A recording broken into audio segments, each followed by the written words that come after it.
Would you like to know what the naturalist Gilbert White had to say about mole crickets? Of course you would, and here it is, from the Natural History of Sherborne.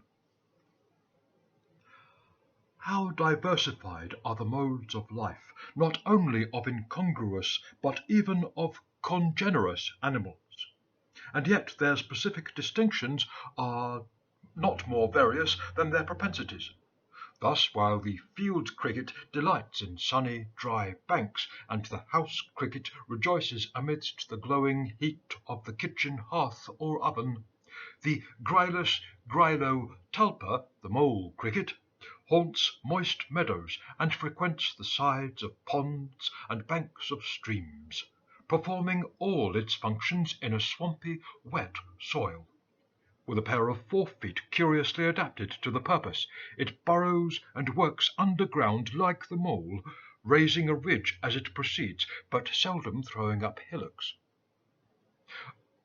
As mole crickets often infest gardens by the sides of canals, they are unwelcome guests to the gardener, raising up ridges in their subterraneous progress, and rendering the walks unsightly.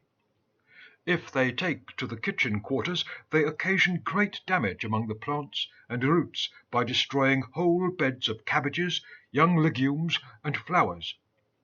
When dug out, they seem very slow and helpless, and make no use of their wings by day, but at night they come abroad, and make long excursions, as I have been convinced by finding stragglers in a morning in improbable places. In fine weather, about the middle of April, and just at the close of the day, they begin to solace themselves with a low, dull, jarring note, continued for a long time without interruption, and not unlike the chattering of the fern owl or goat-sucker, but more inward. About the beginning of May they lay their eggs, as I was once an eye-witness. For a gardener at an house where I was on a visit, happening to be mowing on the 6th of that month by the side of a canal, his scythe struck too deep, pared off a large piece of turf, and laid open to view a curious scene of domestic economy. Ingentem lato dedit ore fenstrum, apparat domus intus et atria longa petescunt, apparent pentralia. In English, a gaping hole he battered in the wall, there stood the inner house revealed, and there the spacious hall, the private chambers bared.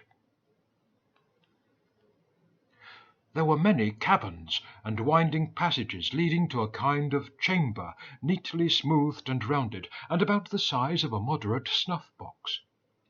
Within this secret nursery were deposited near 100 eggs of a dirty yellow colour, and enveloped in a tough skin, but too lately excluded to contain any rudiments of young, being full of a viscous substance. The eggs lay but shallow, and within the influence of the sun, just under a little heap of fresh-mowed mould, like that which is raised by ants.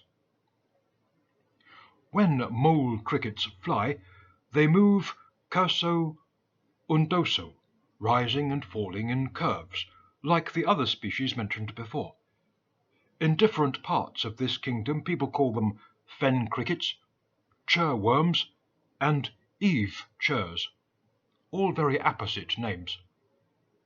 Anatomists, who have examined the intestines of these insects, astonish me with their accounts, for they say that, from the structure, position, and number of their stomachs or maws, there seems to be good reason to suppose that this and the two former species ruminate or chew the cud like many quadrupeds. Thanks for listening.